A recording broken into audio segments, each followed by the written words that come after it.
In this lesson, we'll revisit some more problems that were covered in my lessons on conservation of mechanical energy. We'll see that the work-kinetic energy theorem could be used just as well. And there you have the equations for the work-kinetic energy theorem. A 2-meter long pendulum hangs from a ceiling that's 3 meters above the floor. If the 8-kilogram bob is released from rest, 1.5 meters above the floor, let's find its speed at the bottom of its path. This diagram summarizes the information that we're given.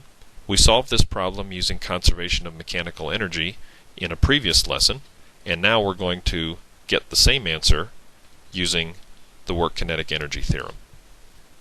The work-kinetic energy theorem, fleshed out, looks like this. The net force times the displacement is equal to 1/2 times the mass times the quantity Vf squared minus Vi squared. Let's draw a free body diagram of this pendulum bob as it's going from the top of its path to the bottom. It's got a weight, m times g, m being 8 kilograms and g being 9.81. And there's also a tension from the string that acts on this mass. Now the tension depends on the angle of the string and how fast the bob is moving. It's a rather complicated thing for a first-year physics student to handle. But here's the good news. The velocity of the bob is always perpendicular to the tension. And if you look over here on the left at this equation, work, you might recall when we talked about work that any time a force and a displacement were at right angles, that force did 0 work. And for that reason, this tension force does no work on this mass. The only force that does work on this mass is gravity, and the work that it does is equal to its force times the distance that the mass displaces in that direction. And the distance that the mass displaces vertically, it started out 1.5 meters above the floor.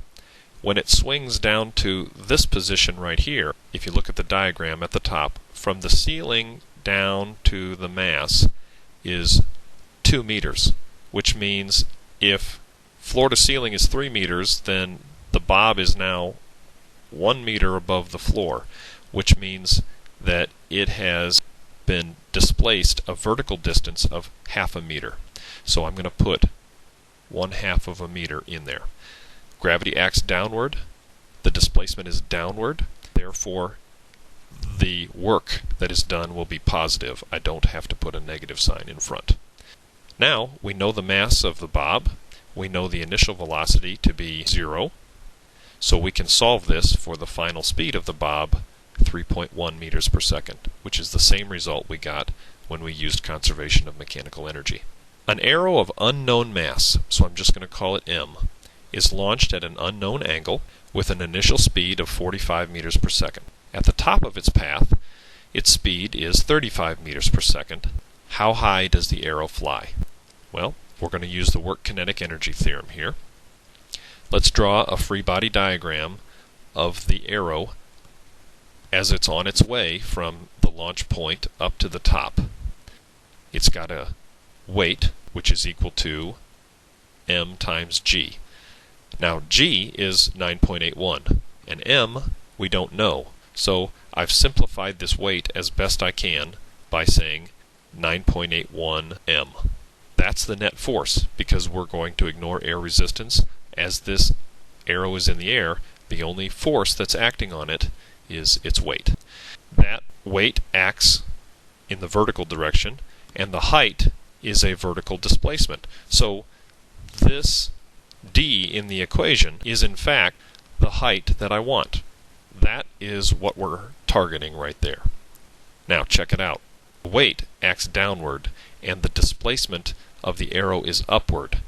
That means that gravity will be doing negative work on this arrow, so we must insert a negative sign in front there. Now let's see what else we have.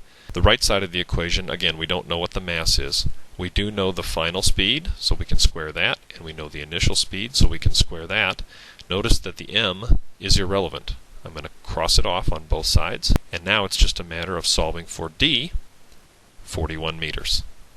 I don't recommend using the work-kinetic energy theorem in cases where mechanical energy is conserved, because I think conservation of mechanical energy is easier. But we have seen that the work-kinetic energy theorem applies when mechanical energy is conserved as well as when it isn't.